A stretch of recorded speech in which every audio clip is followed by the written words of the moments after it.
Welcome to the Bible Savvy Podcast, a weekly conversation about how to understand, enjoy, and apply God's Word. It's time to jump into a new passage from the Bible Savvy reading plan.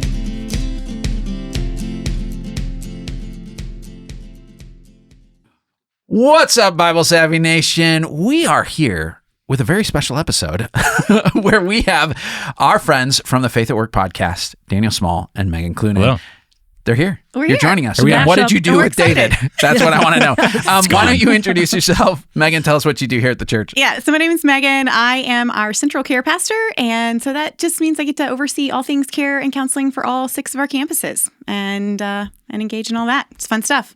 I essentially do the same thing. My name is Daniel, and same thing, but for community groups. Yeah. So I help oversee our community groups ministry here at Christ Community. And I'm part of the Faith at Work podcast, which is a lot of fun. Get to do that with Megan and Larry Stratton. So, yeah. Yeah, I highly recommend you check it out. If you've not listened to the Faith at Work podcast, go back and listen to old episodes. They're good. Right now, you guys are releasing something unique. It's not the typical episodes. Right. Tell us about that. Right. Yeah. So right now we're releasing audio prayer guides. So it's a way for people to be able to engage in prayer throughout their workday.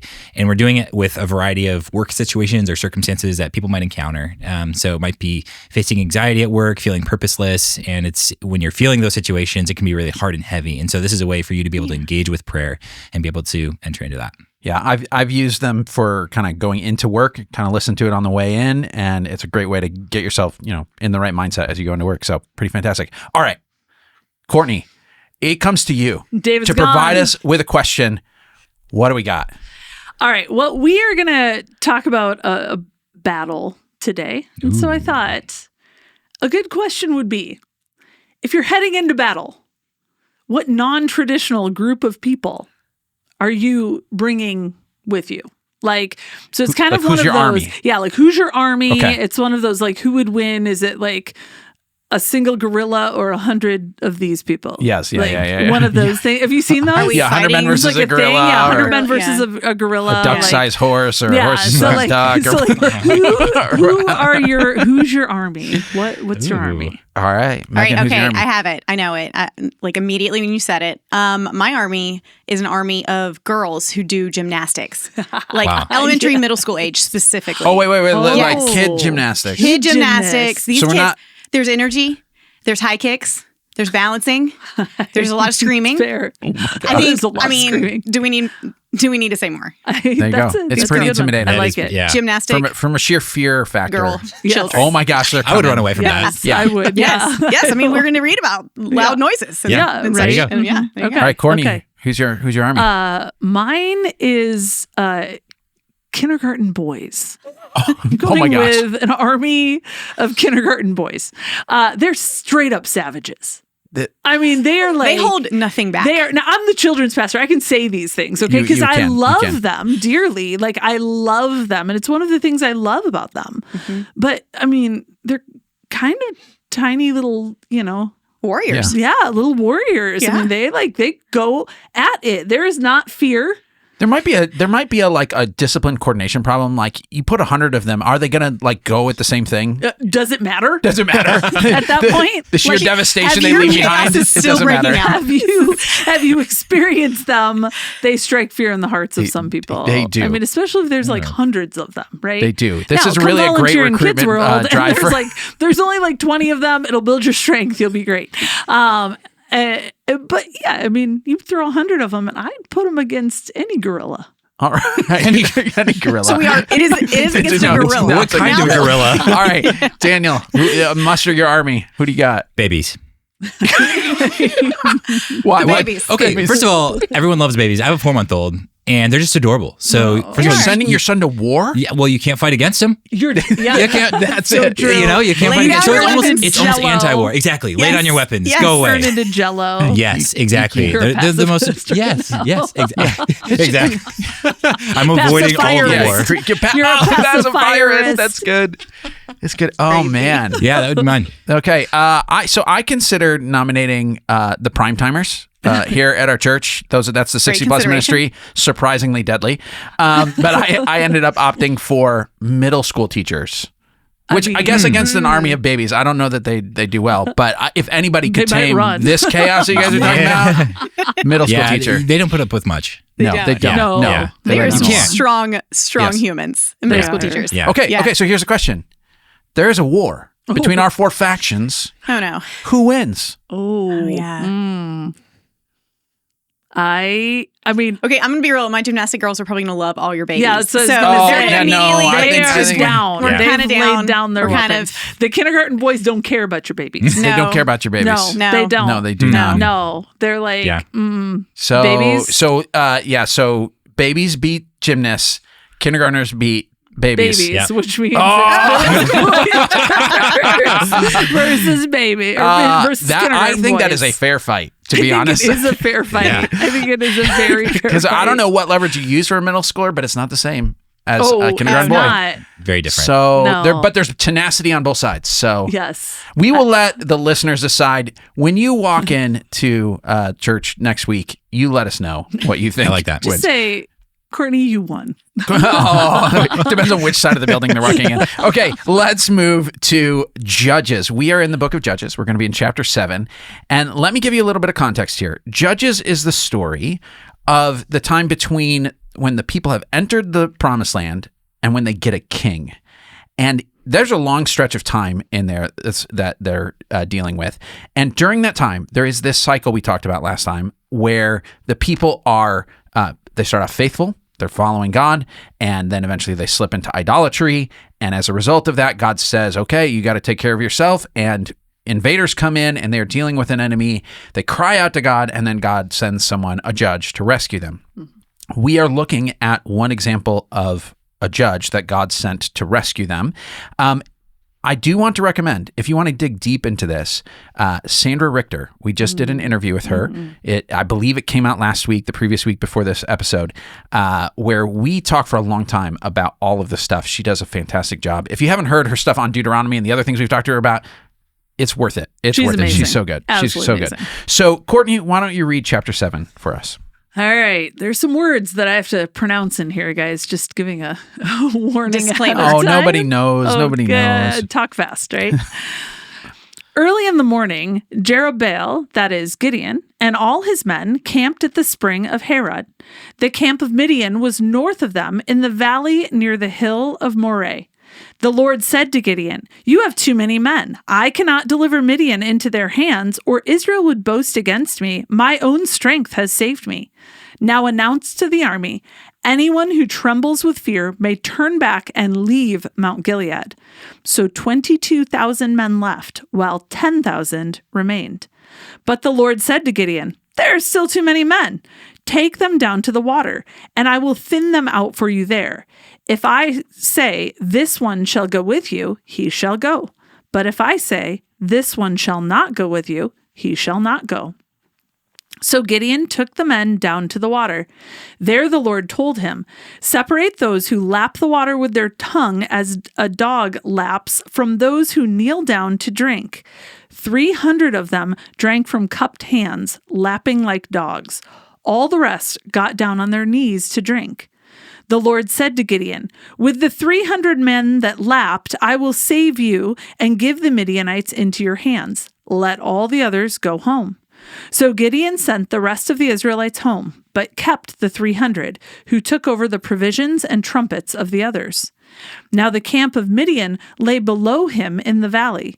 During that night, the Lord said to Gideon, "Get up, go down against the camp, because I am going to give it into your hands.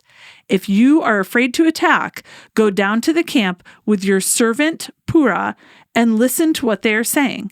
Afterward, you will be encouraged to attack the camp." So he and Purah his servant went down to the outposts of the camp. The Midianites, the Amalekites, and all the other eastern peoples had settled in the valley, thick as locusts. Their camels could no more be counted than the sand on the seashore. Gideon arrived just as a man was telling a friend his dream. "I had a dream," he was saying. "A round loaf of barley bread came tumbling into the Midianite camp. It struck the tent with such force that the tent overturned and collapsed." His friend responded, "This can be nothing other than the sword of Gideon, son of Joash, the Israelites. God has given the Midianites and the whole camp into his hands." When Gideon heard the dream and its interpretation, he bowed down and worshipped. He returned to the camp of Israel and called out, "Get up! The Lord has given the Midianite camp into your hands." Dividing the 300 men into 3 companies, he placed trumpets and empty jars in the hands of all of them, with torches inside. "Watch me," he told them. "Follow my lead.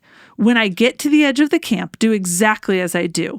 When I and all who are with me blow our trumpets, then from all around the camp, blow yours and shout, 'For the Lord and for Gideon.'" Gideon and the 100 men with him reached the edge of the camp at the beginning of the middle watch, just after they had changed the guard. They blew their trumpets and broke the jars that were in their hands. The 3 companies blew the trumpets and smashed the jars. Grasping the torches in their left hands and holding in their right hands the trumpets they were to blow, they shouted, "A sword for the Lord and for Gideon!" While each man held his position around the camp, all the Midianites ran, crying out as they fled. When the 300 trumpets sounded, the Lord caused the men throughout the camp to turn on each other with their swords. The army fled to Beth Shittah toward Zererah as far as the border of Abel Meholah near Tabbath. Israelites from Naphtali, Asher, and all Manasseh were called out, and they pursued the Midianites. Gideon sent messengers throughout the hill country of Ephraim, saying, "Come down against the Midianites and seize the waters of the Jordan ahead of them as far as Beth Barah."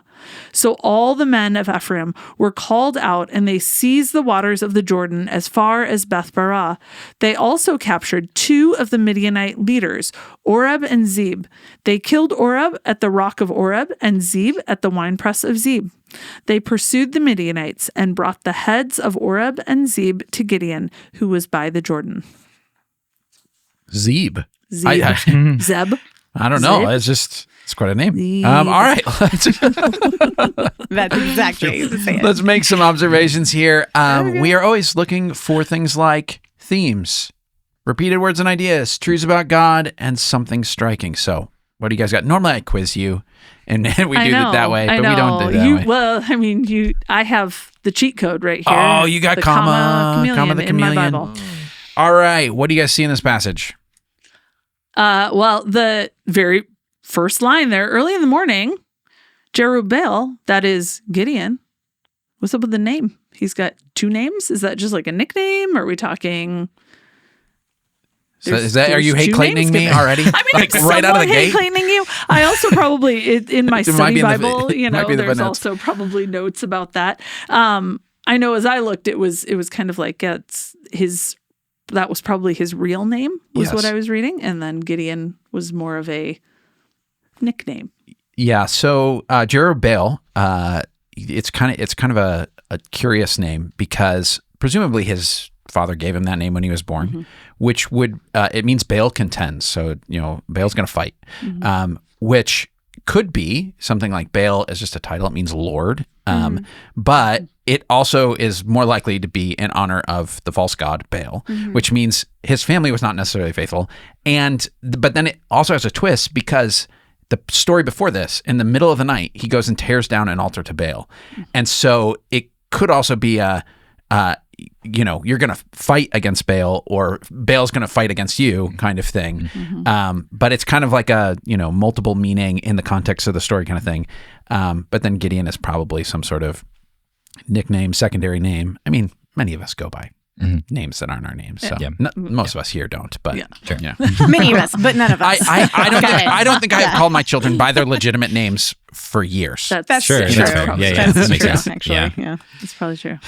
Yeah, one of the things that stood out to me was obviously the Midianite army is very large. It says thick as locusts, and their camels could no more be counted than the sand on the seashore. It's a lot of camels. It's a lot of camels. But it's funny because the Israelite army is being whittled down. So it's like getting smaller and smaller, and you've got 300 people, and you're like, that's not a very big army. And then you look at the Midianites, and you're like, they have more camels than the sands on the seashore. That's a lot. So obviously there's a very big contrast between those two. Well, and the going back up in verse 2, and it says, the Lord said to Gideon, you have too many men.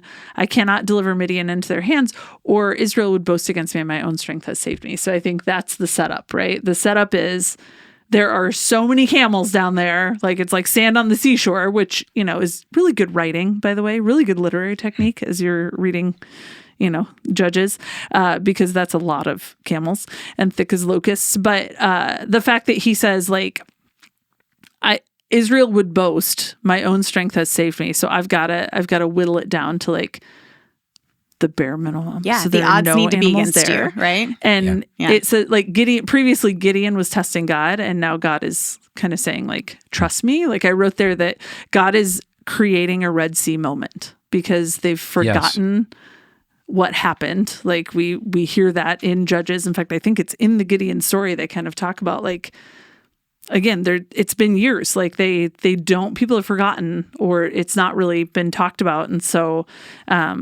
what God did for his people. And so he's creating a Red Sea moment. There's a moment of, hey, this is going to be huge. This is big stuff that you're going to remember. So observation wise, in light of the army, I think it's verse 8. Now the camp of Midian lay below him in the valley. So all that are left are looking down at these thousands and thousands and thousands. Yeah. And can you imagine, like, we've seen movies where you have, like, you've seen that scene where, like, it's the torches that are lit and you just look out, and as far as the eye can see, you see, like, soldiers and warriors and camels, apparently, and, and all this. And so this little pod is there, and then it's actually kind of God being funny here, because why would Gideon respond differently? And he says, get up and go against the camp, because I'm going to give it to you into your hands if you're afraid to attack. Okay. Yeah, man. And if you're afraid, dude, take your servant with you. Okay. I will. And he does. And he's like, I'm absolutely afraid. And I absolutely will be taking this guy with me. And so he does. And he takes him down. And, of course, arrives just in time to hear the interpretation of a dream, which mentions his name. Mm-hmm. Yeah. Mm-hmm. That's unique. It is pretty crazy. Mm-hmm. Yeah. In the loaf of barley bread, I just love that dream. It's like the giant loaf of bread comes and crushes but us. Isn't that like, okay, so barley bread though James is and the like giant peach. that's like kind of lowly bread. Oh, right? it's low Isn't class that bread. It's rolling it as like the lowly bread. Mm-hmm. Like that's your dream. I just love it. What's dirty loaf of bread rolled in the camp, and I knew it was Gideon.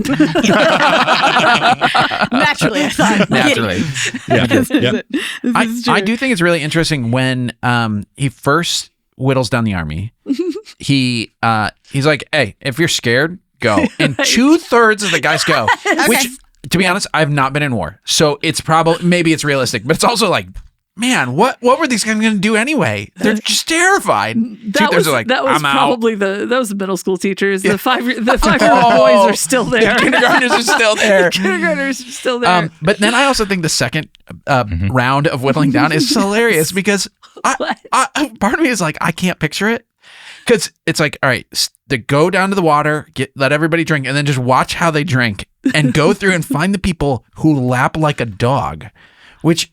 What does that mean? Right. Does that mean that they actually like get down? Well, but then it's like, like what weirdo does that? Who gets but they lap like a dog, then they're not getting on their knees. But if they cup their hands, they are getting on their knees. Right. Well, you're not. Yeah, that's what you're doing. That's what we're doing. Please watch this episode. That's what I'm imagining. This is one of those ones that grosses people out there listening. Honestly, I really hope that they sounds put like that my all over social media. To get him attention. So what are the people who get cut doing? Are they what are they doing? Are they literally like they're laying on the bank? No, they're not. They're on their head knees. is just in the water. Their head is just straight. Laying on the ground. And as soon Why as the don't you question show is us asked, what they were doing, Clayton? as soon as the question is asked, I'm like, I don't know how I would do it. Like what? Like if you just said drink, I'd probably figure it out. But now that it's like, what's normal? I don't know where to put my hands. You know? I'd like be up on my hands and I like put my head down and be like, lay on my side. that's how it I have heard it said that the guys that lapped like a dog, it's because one hand was on their sword and the other would be scooping water. Is what? Now this is some commentaries, and who knows how they would even know that that's the case. But it's because those were the guys that were ready for war, and that meant I'm in it. I am ready. I'm ready to go now. I've got one hand on the sword, one doing this. Don't. But okay, here's the thing. That could be true. Or we're But all the- on our knees drinking water. The whole thrust of the thing is, let's get the weakest army we could have. It's true. Although we did scare away the cowards at the beginning, but like, And we cut it down to literally this small little pot of kindergarten. yeah, I'm just kidding. the kindergartners, kindergartners. But either way, crazy. It's an unusual test. But It is. in some ways, it's an arbitrary. Like, we're just gonna get it down to True. a number you would never have chosen. Because if I just said, "Hey, cut some," you'd be much more modest than that. It's like 300 guys is what we got. Yeah. What else do you see? One other interesting thing that I saw was I'm a little confused about the swords here, because if you go into verse 20, it says, grasping the torches in their left hands and holding in their right hands trumpets. Exactly. Where's the sword? But then what's interesting here too, as well, is in verse 18, it says, hey, this is what you're going to shout when you're going in. For the Lord and for Gideon. Well, then you get down to verse 20, it says, this is what they shouted, a sword for the Lord and for Gideon. But none of them have swords But none in of their them have hands. swords. Yeah. And then the irony of all of it is that the swords, the Gideonites turn on each other with their swords. Yes. Yeah. And so yeah. it seems like this moment where like God is truly fighting for the Oh, yeah. Israelites, and the Gideonites are the ones that are using their swords on themselves. Yeah. Yeah. Crazy. It's Yeah. crazy. Yeah, no, it's super clever. Because I got to that and I was like, they have no hands for swords. Like, what's going on? Yeah. So when they're lapping water, they can't. There is no sword. Unless there's something here. Yeah. Right? I think they're sorry. Right? We're Is back there to the something- lapping water. I'm like, I think it's. I wouldn't even. Okay, when you you get some? drink water, you Could you can't get do it some? one-handed. You can't do it one-handed. Yeah. You have to cup your hands enough to I'm get a gonna leave sufficient on this amount one of 'cause I water. will never listen to this. Everybody loves this one. I think we should just go to a bank and just try it Gone out. off the Yeah, rails. we're gonna. All right. This is definitely the weirdest episode. has David's gone gonna off be the like, rails. I need to come back. There's fast. a pond outside. There's a I pond. am picturing this scene. I'm getting back to the Bible. Thank you, but I Pastor am Courtney. picturing when they're smashing the jars. It's the middle of the night. It's like this is the moment when like, you know, somebody turns on the lights Yeah. and you've been sleeping. And like there's like bright light because there's 300 torches. I mean, it's still a really bright light, Yes. right? So you Yes. smash the jar, huge light, and then a trumpet sound. Like Which is the sound of battle. this Yes. is like, yes. And so they say they don't know they have swords. And so they stand up and they're so confused. They start fighting each other. I mean, who and they who defeat has not been woken up and be themselves. like, I'm ready to stab somebody? You know, just Well, and to yell those words, you're right, Daniel, to yell those words, a sword for the Lord and for Gideon. I mean, that harkens back to 13, right? Verse 13, where they're talking about the barley loaf, old Gideon, the barley loaf. And he comes in and the friend is interpreting it. And he says, this can be nothing other than the sword of Gideon. And so he's referencing back to or they're all referencing back to the nightmare by yelling those words over these thousands of soldiers, which is also its own unique warfare, right? Yeah. yeah. Yeah. Psychological. It's interesting though, too, in that my question was, does saying for the Lord and for Gideon take something away? Like, does it reclaim something for Gideon in any way? Like, is it him taking any kind of credit back? I don't know. I mean, I it was kind of a curiosity to me. It's something that I was noticing and thinking like, it does harken back to the dream. So you could say, yes, it harkens back to the dream. And you would think that they would know that. But remember, there were a lot of them. That dream would have had to make its way. Yeah, well, For he them tells to know them, who he is. shout for the Lord and for Gideon. And then they do it, you know? Well, Gideon but tells is them. your Gideon tells them Yeah. to do it. So Yeah. is it Gideon saying, hey, this is about me Is too? he taking Is credit? he taking any kind of credit there? It's a subtle one. It's one of those like, I don't know. I'm not sure. I just noticed it because it seemed to be kind of a like, if it's really for the Lord, Yeah. do you tack your own name on attack the your own end? name on it. Yeah, I don't know. So I have two observations, and they both relate to Lord of the Rings. So This is a good day. we brought Megan along. It's a good day. So Megan can support me in this fandom. So here, this is actually one of the cool things in Lord of the Rings, like the deeper message kinds of things. There are many moments when there's like total peril, and the way the hobbits, the heroes, get out is that the forces of evil start fighting with each other. The orcs start fighting, and they can slip away or whatever. And one of Tolkien's points is evil is self-destructive. That there is something that in a conflict, like the forces of good have it better because they're aimed at one thing, whereas the forces of evil are all in it for themselves. And there's something even in the imagery, and this happens multiple times in the Bible, where the armies fight each other in confusion, that in some ways what God does is say, we're going to let evil be self-destructive, which I think is really interesting because that gives me confidence when I'm thinking the world is so huge and so whatever, to say, actually, this is, it's not like the forces of evil are actually all that powerful and coordinated. They're just scary. The other one is this: the little guys win, right? Like if there's ever a story to be like the hobbits win the day, it's Gideon. Like he's the hobbit of the Bible, where you're like, yeah, of course you don't think you can. Like before in the earlier chapters, he's like, I don't think I can do this. Yeah. And then in this chapter, it's like, well, you're gonna feel like you are completely outmatched, and you're still gonna make it, because there's other forces out there for good. So anyway, the hobbits win. That's my message. We'll skip straight to message. Any other observations you all want to make? So, okay, this is really small, but in verse 19, they changed the guard, it says, which I thought was just an interesting detail to include. In the beginning of the middle watch, just after they changed the guard. And so I was wondering if that doesn't feel like a good time to attack after they've just changed the guard. Because it feels like fresh. Yeah, it feels like that person would just be very alert and awake. And so I don't know if that's another nod to oh yeah, it's actually not your strength Israelite army that's actually doing it. It feels like just a subtle way of just being able to say oh yeah, this is more dependence on God than it is the strength of your own army. Yeah, it's really good. All right, let's go to one of the M's in common. Let's talk about message here. If you're going to take something you observed and sum it up in a principle, what would it be? I kept my message really simple because it was really from that very first paragraph where it says, the Lord said to Gideon, you have too many men. I cannot deliver Midian into their hands, or Israel would boast against me. My own strength had saved me. And I just said, don't take credit for what God has done. And we see it all throughout. I feel like, and a lot of my messages in Judges have been don't messages. Don't do this. Don't be like these people. I mean, it's tragic literature, so it makes sense.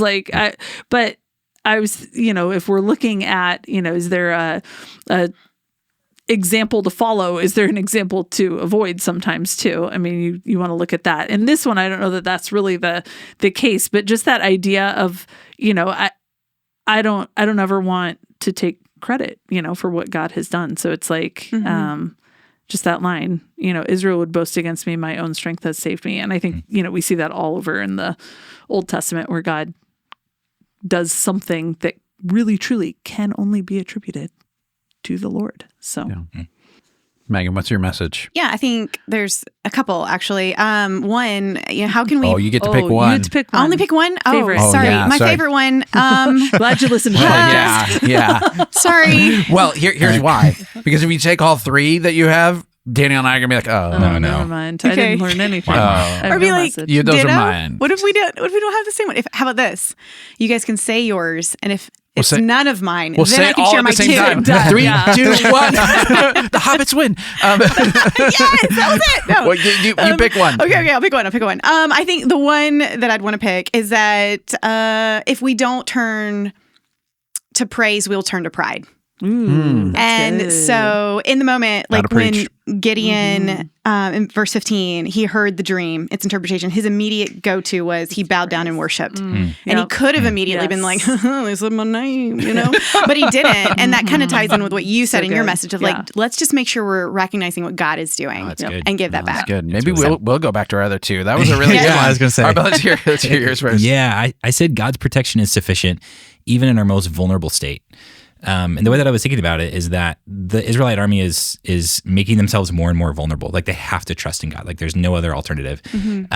And they see how God's protection is just sufficient for them in that moment, even when they have to be really vulnerable. Even when they're an army of babies. Yes, That's right. that's Even right. then, That's right. My message is you shouldn't be surprised when your assignment is more than you can handle. I actually thought about the part you referenced where Israel would boast against me. My own strength did this. And I wrote down in the margin, being weak is the point. And we very frequently interpret feeling weak, feeling in over your head as a sign that I'm doing something wrong or God has abandoned me or something, when in fact it is the point. And you shouldn't be surprised when your assignment is overwhelming. It's kind of how it goes. Otherwise, we might boast in our own strength on that. So Yeah. now I am really curious what the other two are. You said them verbatim, so I don't have to. No. Okay, No, so I'm yeah, just- okay. The hobbits win. Yeah. Don't fight an army of babies. Okay, let's go on to meditation. Here's what we're going to do with this one. This is a narrative, and very often with narratives, we say, put yourself like imaginatively in the role and see what it would feel like. I think there's a really good one for that. It probably takes more than 45 seconds for a narrative of this length. So what I'm going to do is give you a reflection question to ponder for 45 seconds. Where are you relying on your own strength? Ask God to show you. Say, where am I relying on my own strength?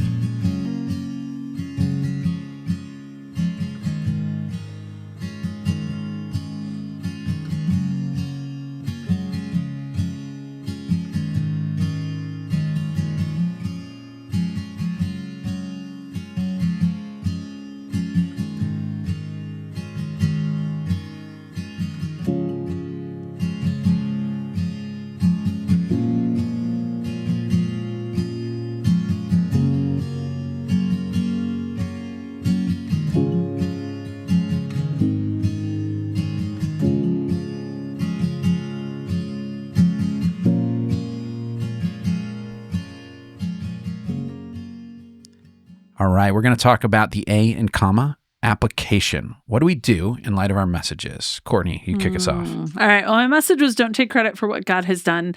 And I was really struck with that God created a Red Sea moment. And I think I've mentioned this actually before, that I had a professor in college who used to always say, like, give kids a Red Sea moment, like help them to acknowledge what God has done and to really see it and understand it. And I think in the midst of sometimes harder times or things like that, we're quick to kind of say, we pulled up our bootstraps and we, things like that. Or I recently heard about a young man who has gone through a lot of medical things, and he's like, I fought through this. Like, this is something, and his mom was telling me, like, I just wish he would give God credit for what God did in this and not just point to his own strength in that, but he would recognize that, like, God has done something, and that could be a really big Red Sea moment for him, that healing. And so I think naming it out when it happens, not being afraid to just name out, like, yeah, God did that. Like, that is nope, that is of the Lord. That is something that God did. And I think sometimes we hesitate to name that out in spaces, but I think people need to hear that God has done and is doing things all around us. So I think for me, that just looks like, when I tell those stories, like telling the story of what God has done, taking time to really think. If I'm doing my kind of daily journal, and I do things, my journaling a little different than some people do, but I try to write things that I learned that day. Like, it's a little more of a bullet journal look, and I'll write something I learned that day. And so really taking it and saying, okay, what did God do today that maybe I could easily feel like, oh, well, I did that, or, you're quick to. But no, what did God do? And how do I write this so that God did these things, so that I never look at I'm never boasting, my own strength has saved me. I did this myself, and I can tell those stories of, like, this is how God has parted the sea for us sometimes in little simple ways. Yeah. Yeah, and so on my message one with where, what we don't turn to praise, we'll just turn to pride. Same mentality there, just the same concept of, okay, if good things are happening, people say that. Like, I think there's a lot of talent right here in this room at this table. I think our church is beautiful and wonderful, and I'm not talking about everyone, so figure out who I'm not talking about. I'm just kidding. Ouch. Just kidding. But think about, like, our church, Christ Community. We're doing so many beautiful things, and we're seeing really beautiful movement and growth and lives changed and people becoming passionate disciples of Jesus. And it's so easy sometimes to fall into that and be like, yes, again, look at what we've done. No, like, we showed up, and that persistence and consistency is essential. But this is God doing this work, and how grateful that we get to be a part of that. And so it's just turning that back. I think it's also something that when someone sees something that's beautiful and powerful and good in you, it's acknowledging that and saying, yes, I am grateful for that.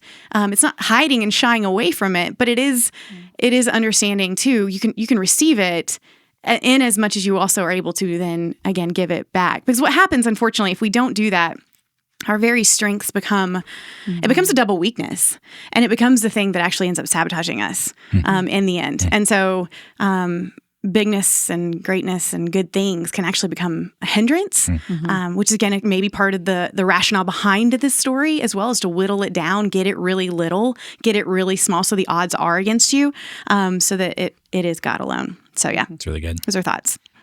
Yeah, I was reflecting on the question that we had of like where might be we trusting in our own human strength. And I think for me, when I get in really busy seasons, especially even in work, like I usually my solution is like just work harder, like just keep pushing harder, like just keep going further. Put your head down. Put your head down, and that's a way of almost me like sort of like controlling the situation. And I feel like that's usually kind of me depending on my human strength. But then it's funny, as those things happen, sometimes God gets pushed out further and further to the margins. And it's actually, I need the reverse of that, of like, when there are more things going on, actually I need to invite God more into that, and surrendering those things before him is really important. So I think it's a good reminder for me to find ways to be able to invite God more into those things when there's a lot going on. Yeah. My message was that you shouldn't be surprised when your assignment is more than you could handle. And my application is really simple. It's to pray more. There's something that is directly related to your sense of how capable you are and how much you pray. Like that if you say, this is not something that I can do on my own strength, and I'm not surprised by that, which means I should immediately know that means God has to provide. And so I'm going to go and talk to him about it. And I've just been struck more and more, and maybe it's because I'm thinking about the hobbits all the time, but like that Jesus wasn't lying when he said that it's the small and the weak and the last, and the meek shall inherit the earth. That actually saying, the point is that I'm not strong enough, and there is a lot of like natural sort of, we're going to hype ourselves up to think, I can do it. Yeah. And there's something about saying, hey, I can walk in confidently, but it's not because I said, oh, you know what? I really got this. It's like, no, actually the opposite is true. I don't have this. And so I go in praying. Where did I hear this? This anecdote where it was like somebody was with Billy Graham and they were like taking him to talk to like a very small group of people. It was like 30 people or whatever. And the guy was like, he was like the person who's supposed to make sure he got into the right room or whatever, and he couldn't find Billy Graham. And he's like, oh no, I lost Billy Graham. And he's like, what am I going to do? Like, I had one job. And then he finds him back in some like broom closet or whatever. And he hears him yelling.